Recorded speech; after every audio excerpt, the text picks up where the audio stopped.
Hi there, Walker from Timbertone here. Welcome to the workshop.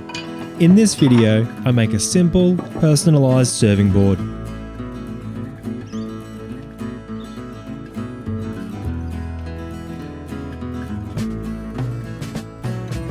The time drying has created twist along the board, but it's too wide for me to just joint this out with my surface planer. So I'm going to create a flat face with a thickness planer and a shim. The board is thick and dense enough that the feed roller's pressure won't overly distort the shape while running through, so just shimming the low corner will suffice. And once the shim is adhered, the leading edge gets chamfered to avoid any catching while the board is run through. With some nice flat and parallel faces now machined onto the board, the ends are cut down. This is to make them roughly parallel and to remove the worst of the checking. Now the personalised board is actually a gift for one of my wife's friends, so some creative input was required to ensure the board ticked all the boxes.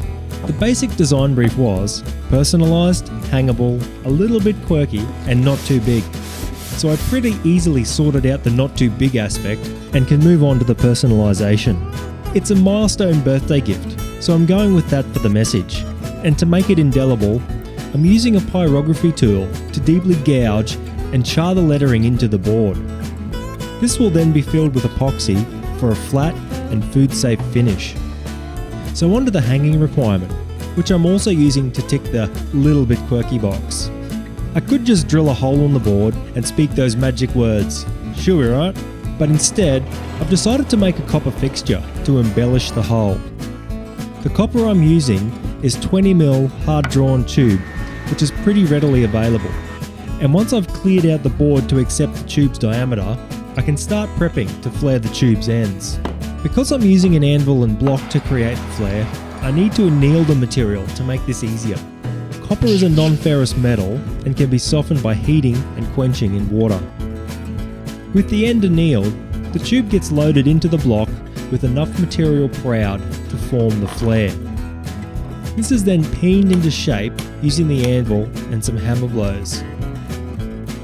The flare created isn't as well defined as one formed with a flaring tool, but in this instance, this is what I'm after.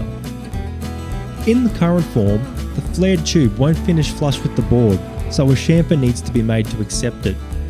And I'm making the chamfer larger than the flare, as I want to stretch the material out. The copper will have work hardened some from flaring, but will still be soft enough to dress. Also, because the form break was not sharply defined, this extra peening won't look out of place. With the two copper inserts fabricated, they now need to be cut down to suit the board's thickness. I had gone as tight as I could with my cutters, so I'm just going to remove the rest with some snips. So now to address the slop in the fit. To do that, I'm using an expanding tool. As pressure is applied to the tool's handles, the jaw opens outwards, expanding the ring. This slight expansion creates a nice snug fit into the board. Now the offcut from the main board was just too good to discard, so while we're on a roll, it's getting the treatment as well. I'm going to stick with the copper theme for this one, and I'm going to form a handle out of some chrome plated tube. After using my custom gauge to set the handle length, the excess material is marked and cut off. The handle's going to be fitted into one end of the board, so this needs to be marked and drilled out. Now you can see I've been a bit cruel to this Forstner bit previously, and it's pretty dull. I tried to just rough bastard it, but that went nowhere, so I swapped it out for a sharp spade, and it was smooth sailing from there. The attempt with the Forstner bit had come off centre, leaving a mark on the board. So I'm docking a blade thickness from the drop saw to clean that right up.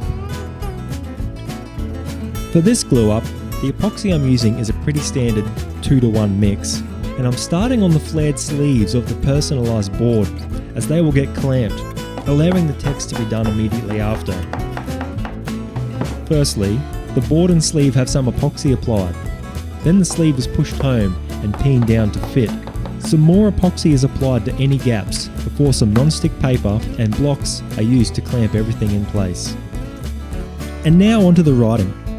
Epoxy is liberally applied to the area, ensuring the lettering and gum veins below are filled, before any air bubbles are removed with a butane torch. The second board is also pretty straightforward. The holes are mostly filled to the top with epoxy before the handle is coated and pushed into place. A mallet is used to gently and gradually tap the handle home. The position is checked with the gauge, any voids are filled, and all excess epoxy is cleaned off before the board is allowed to set with a frictional hold only. Once the epoxy is cured, the clamps can come off. Everything is mostly pretty good, but there's a little tear out I hadn't previously noticed, and I want to dress the copper down a little more. Once the peening is done, the torn out section gets an epoxy top up. It's now onto the home stretch.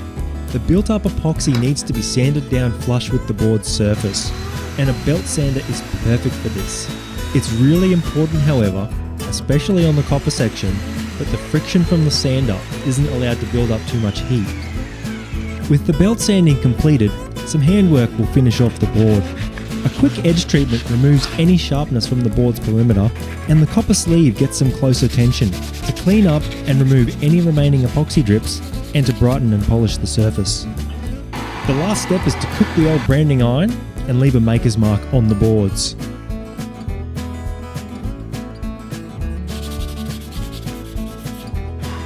Finally, the best bit. Adding the finish is always my favourite, as it instantly brings out the full character of any piece. For these, and all my serving boards, I use mineral oil. It's quick, easy, readily available, and relatively cheap.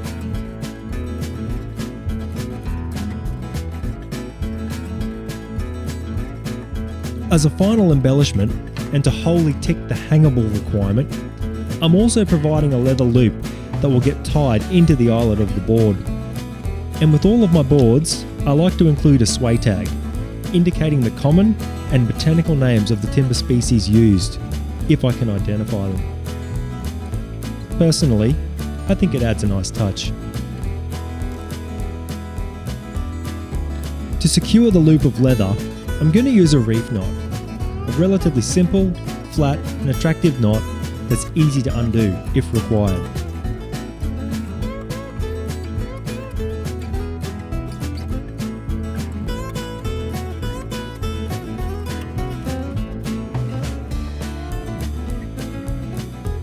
Thanks for watching.